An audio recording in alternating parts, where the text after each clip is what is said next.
Hello everyone, my name is Jack and this is Homebrew Heroes, where I share with you all some homebrew content for the game Dungeons & Dragons. Released on October 3rd, 2019, 3 new subclasses were released for the Cleric, Druid, and Wizard classes. This is the newest Unearthed Arcana released by Wizards of the Coast, and it's got everything you want and more from these classes. Wait, what's up? Wait, what do you mean I'm a month behind? How many did I miss? 2 of them? What do you mean 2?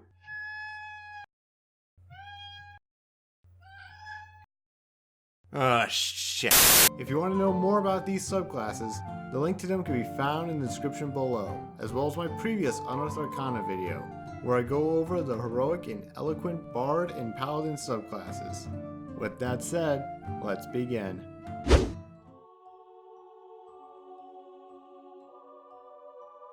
The first subclass is the Twilight domain for clerics, and it's quite different from the other domains.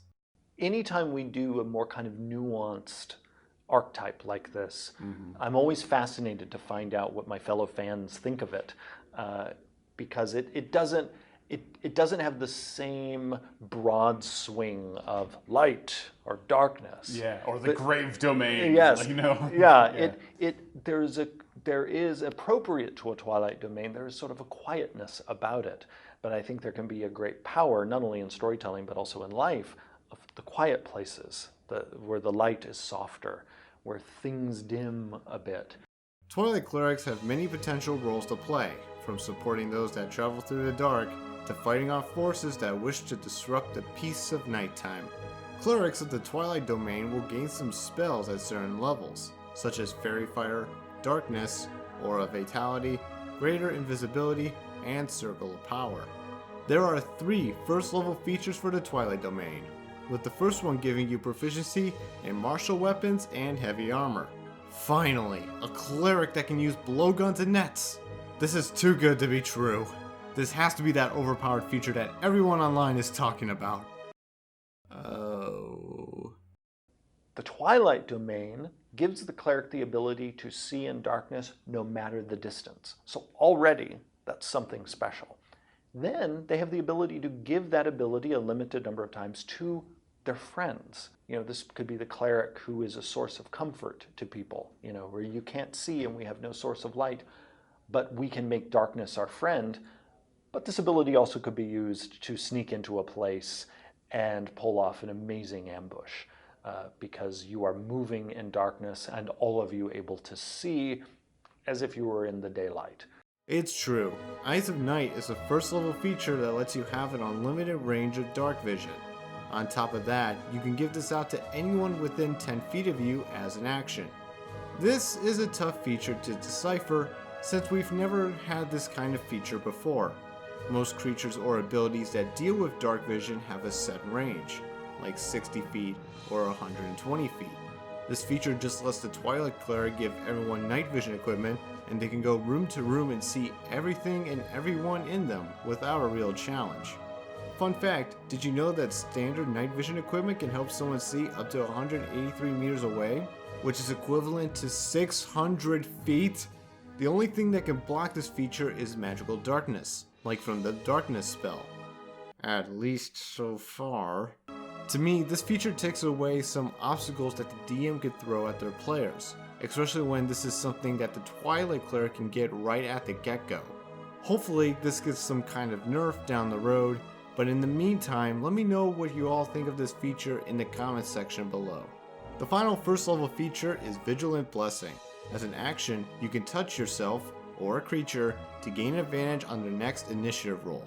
This will end once the person you've touched rolls for initiative, or if you've touched someone else and granted them this advantage. I can already tell that the only thing that will be changed for this feature will be the touching aspect of it, because we're all juveniles, and we'll be touching everyone because of this feature. I'm lonely, are you lonely? Can I watch you go potty? You want to kiss the guy who does Elmo's voice? Stop touching me, Elmo! Elmo also helps kids brush their teeth with his toothpaste dispenser. The channel divinity option for the Twilight Cleric is Twilight Sanctuary. As an action, you can conjure a 30-foot sphere of dim light around yourself for 1 minute. Whenever you or a creature ends their turn in the sphere, you'll be able to grant them one of two effects. You can either give them 1d8 temporary hit points, or end one effect causing it to be charmed or frightened. Wizards wanted to remind us once more that temporary hit points don't stack up, so those that stick with you in the aura for multiple rounds will have to pick which temporary hit points to keep. The next feature is Steps of the Brave at level 6. Through your connection to the Twilight, you'll gain 2 benefits.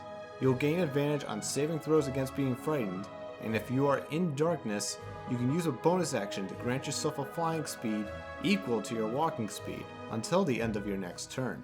Being able to fly this early can be quite useful, especially when you pair this up with your amazing dark vision. At level 8, you'll gain the Divine Smite feature. Once per turn, you can infuse your weapon attack with divine energy, adding an extra 1d8 psychic damage to the damage roll. At level 14, damage will increase to 2d8 psychic damage. Then the final feature is Midnight Shroud. With this, whenever you cast a darkness spell, you can select a number of creatures equal to your wisdom modifier to see through the magical darkness. So, now that you can see through magical darkness, this makes my previous defense on the Eyes of Night feature dead in the water. This is perfect with that feature, with the only thing that can stop this is the other darkness spell, called Maddening Darkness, which is the exact same spell, except that it deals an insane amount of damage. However, since it's an 8th level spell that only wizards and warlocks can cast, and this is probably not their priority 8th level spell to learn each day, you'll most likely never see it in play during your adventures.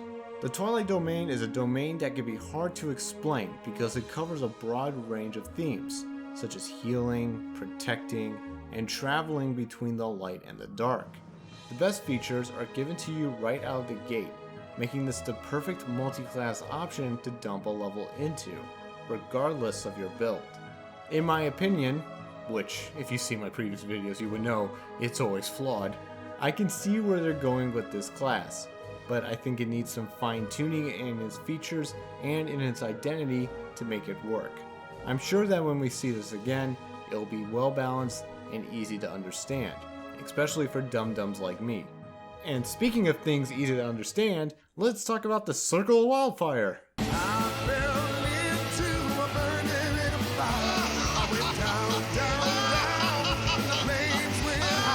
This new subclass for the Druids is all about fire. More specifically, the fire used to create life from the ashes of said fire. These types of Druids bond with the spirits of wildfire to control its flames and to use them to create and destroy. Wildfire Druids will learn some circle spells at level 2.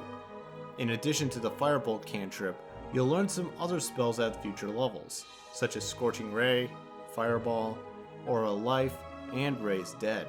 The next level 2 feature is Summon Wildfire. Instead of turning into a beast, you can use your wild shape to summon a Wildfire Spirit. This Wildfire Spirit is a small elemental of any chaotic element, and it's friendly to you and your allies. You can choose its appearance as well, so you can make it look like Calcifer, a Ponyta, or a Birch Spriggan. The Wildfire Spirit comes with its own stat sheet, complete with stats, immunities, languages, and actions. This is similar to the Artificer's Homunculus and Iron Defender, which also come with their own stat sheet. If we were to compare, the Wildfire Spirit has higher stats than the other two, but only comes with 2 actions and 0 reactions. The Wildfire Spirit can attack creatures with its Flame Seed, and it can teleport itself and creatures nearby to a location up to 30 feet away with its Fiery Teleportation. This is a cool alternative to your Wild Shape ability, and it's any pyromaniac's dream come true. The level 6 feature is Enhanced Bond. While your Wildfire Spirit is active, whenever you cast a spell that deals fire damage or restores hit points, you can roll a d8 and add the roll to one roll of the spell. If the spell has a range, you can cast the spell through the Wildfire Spirit. Then, you'll get the Flames of Life at level 10. Whenever a small or larger creature has died near you or the Wildfire Spirit, you can use your reaction to set it on fire, and if a creature touches the flames, the creature will regain hit points equal to 2d10 plus your wisdom modifier. You can also choose to have the creature take fire damage from the fire if they touch it as well. Once the fire has been used, the flames will disappear, leaving the charred corpse of your friend or foe behind. This is a helpful way to heal your allies after they kill a creature. Or you could be a dick and set your fellow player on fire after they have perished. There's a lot of cool ways to provide aid through this feature, either by granting life or taking it away from them. The final feature is Blazing Endurance. If you drop to 0 hit points, you'll be dropped to 1 hit point instead, and gain temporary hit points equal to your druid level times 5. Since you get this at level 14, you'll gain 70 or more temporary hit points with this feature. Once you use this feature, you cannot use it again until your next long rest. So you can't just die over and over again to do a massive AoE attack. This is a good way to clear out the deadly enemies that took you down, or to fulfill your lifelong dream to become a suicide grunt.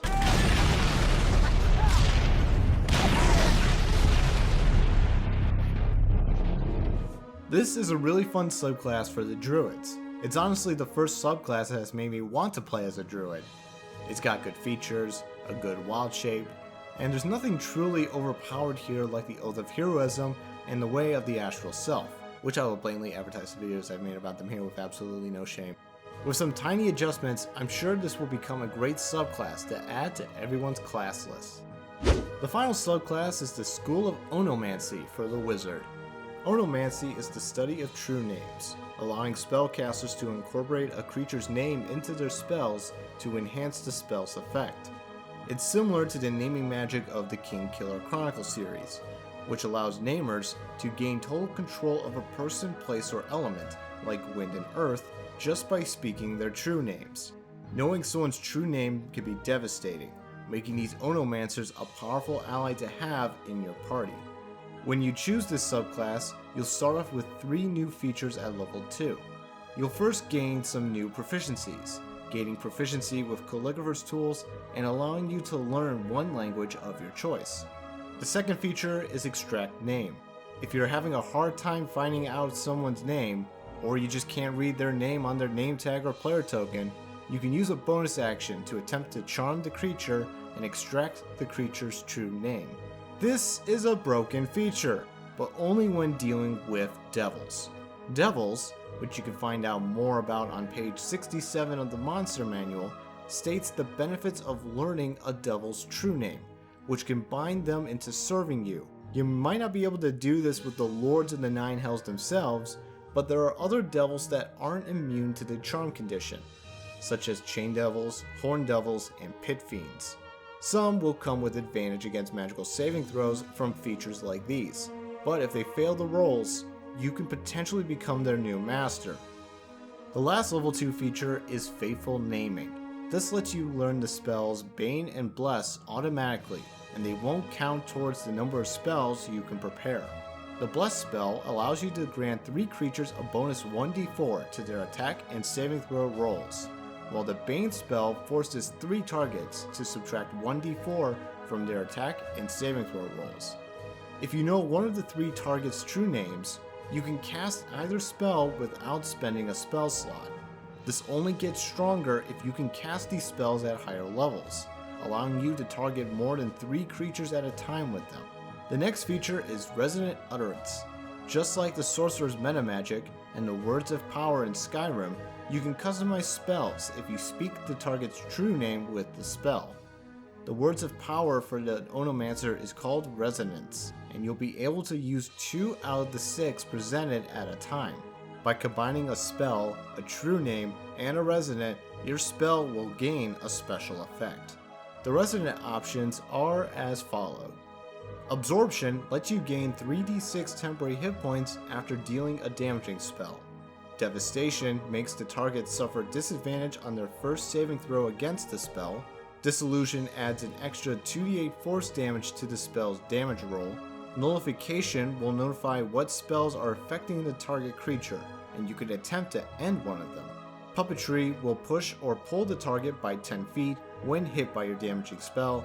And finally, Sympathy lets you target the creature with a spell, even if they're hiding behind cover or they're out of sight. At level 10, you'll gain Inexorable Pronouncement.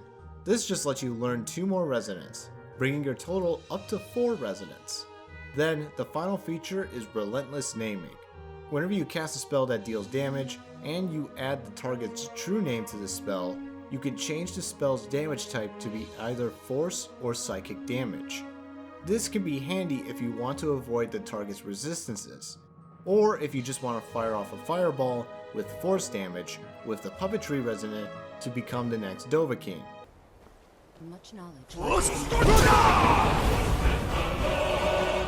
The Onomancy Wizard is a cool concept, but to me, its effectiveness will depend on the campaign setting. If it's set in a world where naming magic isn't that prevalent or important, then you might not have any need for it. But if it's set in, say, I don't know, Avernus or the Nine Hells, then sign up for Onomancy School immediately. I think adding more unique resonants or features would help Onomancers stand out a little bit more.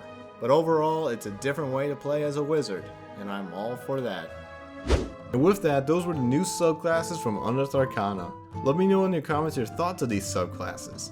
Are they balanced? What changes would you recommend? Anything like that. Also, let me know if any homebrew you'd like me to go over in the comments below as well. The link to these subclasses can be found in the description below. Thanks for watching, everyone. Be sure to like and subscribe for more homebrew content and other things